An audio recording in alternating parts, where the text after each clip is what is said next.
Hi guys, welcome back. It's Mark with Texas Performance Motorcycles, and we're back for this week's tech tips on Torque Performance Television. We're going to go over just some basics about how to clean your chain, some of the tools and products we use, and some of the reasons you might want to upgrade your bike to a chain drive. So here's the basics of what we use to clean a chain. I use we use three components here. We use a brake clean, which is what we get our initial clean with. We have a brush, a chain brush. These are great for getting dirt and gunk out. Then we have a specialty chain cleaner that's designed to not harm the O-rings. And then finally our chain lube.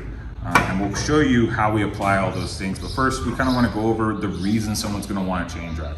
So there's a lot of different reasons. The most popular reason is it just looks good. Everybody wants a bike with a gold chain or a red chain or a blue chain, and it always looks cool. But there are some actual benefits to having a chain.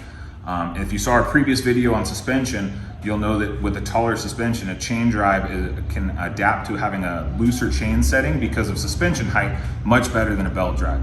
So if you have a tall suspension, having a chain can help in those sort of situations. Another thing is gear ratios. It's a lot easier to change your gear ratios with a chain drive.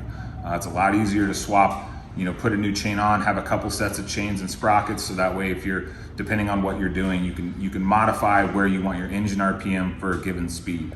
And then third is just the snappiness of the throttle. So a chain has a lot less stretch under tension. So a belt, even though it's got Kevlar cords in there, they still have some stretch and some give. A chain is much stouter, so you're gonna feel a lot snappier throttle response when you're on the throttle and off the throttle with a chain than a belt drive. And then we'll go ahead and walk over to the bike here and show you guys exactly how we clean these chains.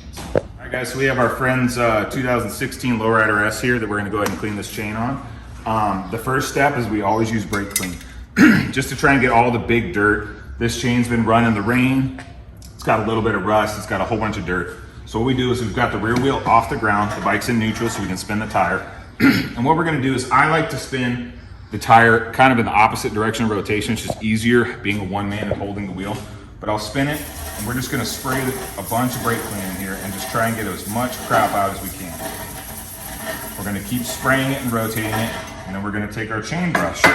We're gonna go ahead and shove it on. We're gonna put it on the bottom side first. And it doesn't matter what order you do it in, you just wanna get all the sides. We do the bottom side first, and we'll do the top side. Go ahead and spin it. You wanna make sure you're getting at least one full rotation every time, maybe two or three. It just kind of depends on how dirty the chain is.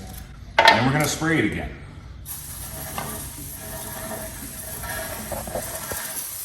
You can see all the crap that's coming out of this chain just from the brake clean. And then we're gonna go ahead and keep repeating that until we're kind of happy with how little stuff's coming out. So now that we sprayed it with brake clean, I just use a little bit of compressed air just to go ahead and speed the drying process up. One thing I will mention, the brake clean that we're using is a non-chlorinated and safe for O-rings. So you need to make sure whatever brake clean you're using is not gonna deteriorate the O-rings in your chain. We use, I think it's Brake Max by Zepp, but any non-chlorinated brake clean that's safe for rubber will work just fine. But I'm just gonna take a little compressed air and just kind of blow the stuff out that needs to dry.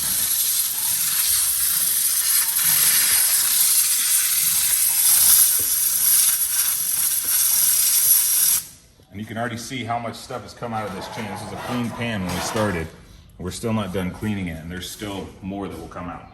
Right, guys, so the chain's cleaned out, and as you can see, we've got, this is everything that's come out just in this little pan. Plus there's stuff all over the roof. Cleaned a lot of the dirt and the grime out. The last step is to go ahead and apply some new lube. We like to use this Motul chain lube, but any good sort of street chain lube is gonna work.